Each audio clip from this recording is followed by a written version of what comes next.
Hi friends, మహాభారతంలోని ఆదిపర్వంలో పంచమశ్వాసంలో కురు పాండవుల జననం గురించి వేదవ్యాసుడు తెలియజేశాడు. వీరితో పాటు కురు పాండవులు, గురువులు, ద్రోణుడు, కృపాచార్యుల పుట్టుక గురించి కూడా వివరించాడు. గౌతముడు అనే మహర్షికి శరద్వంతుడు అనే కుమారుడు జన్మించాడు. అతడికి వేద ధ్యానంపై ఆసక్తి లేకపోవడంతో ధనుర్విద్యలో ప్రావీణ్యం సంపాదించాడు. మరింత ప్రావీణ్యత సంపాదించాలనే కోరికతో ఘోర తపస్సు చేశాడు. దీంతో ముల్లోకాలు గడగడలాడిపోయాయి. శరద్వంతుడి తపస్సు భగ్నం చేయాలని నిశ్చయానికి వచ్చిన దేవేంద్రుడు అందుకు జలపద అనే యువతికి ఈ బాధ్యతలను అప్పగించాడు. జలపదను చూసిన మోహించిన శర్వంతుడు తన చేతిలోని ధనుర్బాణాలు జారవిడిచాడు. ఆ సమయంలో అతడికి వీరస్ఖలనం జరిగి రెల్లు పొదలపై పడింది. ఈ వీర్యం 2 భాగాలుగా విడిపోయి 2 శిశువులు జన్మించారు. వీరిలో ఒకరు ఆడపిల్ల, మరొకరు మగపిల్లవాడు. ఒకరోజు వేటకు వచ్చిన శంతన మహారాజు ఆ బిడ్డలను పక్కన ఉన్న ధనుర్బాణాలు, జింక చర్మాలు చూసి బ్రాహ్మణ బాలులని గ్రహించి తన వెంట తీసుకువెళ్ళాడు. వారికి కృపుడు అని నామకరణం చేసి అల్లారు ముద్దుగా పెంచుతున్నాడు.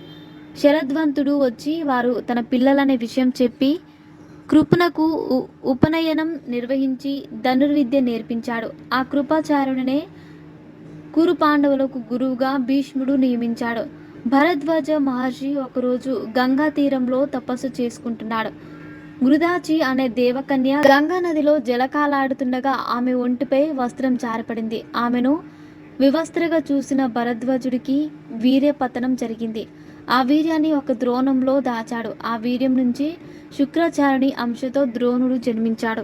భరద్వాజుని స్నేహితుడు పాంచాల రాజు పృషతుడు కూడా అరణ్యాలకు వెళ్లి తపస్సు చేశాడు.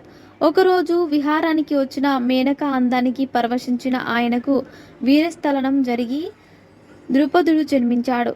పృషతుడు తన కుమారుని భరద్వాజుని ఆశ్రమంలో ఉంచి విద్యాబుద్ధులు నేర్పించాడు. భరద్వాజ ఆశ్రమంలో ద్రోణుడు, ద్రుపదుడు కలిసి విద్య అభ్యసించారు.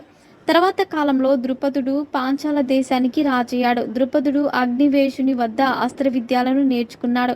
కృపాచార్యుని సోదరి కృపిని ద్రోణునికి ఇచ్చి భరద్వాజుడు వివాహం చేశాడు. వారికి పుట్టినవాడే అశ్వత్థాముడు. పరశురాముడు తన ధనాన్ని బ్రాహ్మణులకు దానం చేస్తున్నాడని తెలుసుకుని ద్రోణుడు అక్కడికి వెళ్ళాడు. కానీ అప్పటికే ఖజానాలో దానం పంచిపెట్టడంతో తన వద్ద అస్త్రశస్త్రాలు మాత్రమే ఇవ్వగలనని పరశురాముడు చెప్పాడు.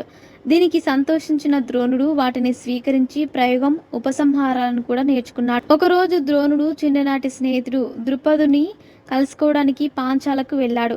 రాజుని గర్వంతో విర్రవీగిన ఆయన స్నేహానికి సమాన అంతస్తు ఉండాలని పేద బ్రాహ్మణుతో స్నేహమేంటని అవమానించాడు. ఆ అవమానం భరించలేక ద్రోణుడు రాజ్యం విడిచి హస్తినపురానికి వెళ్ళాడు.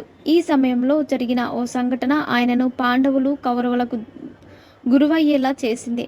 అంతేకాదు అర్జునుని ధనుర్విద్యలో అసమాన ప్రతిభావంతుడిగా తీర్చిదిద్ది ద్రుపదుడి చేతిలో జరిగిన అవమానానికి ప్రతీకారం తీర్చుకున్నాడు. మరిన్ని ఇంట్రెస్టింగ్ అప్డేట్స్ కోసం మా ఛానల్ని సబ్స్క్రైబ్ చేసుకోండి.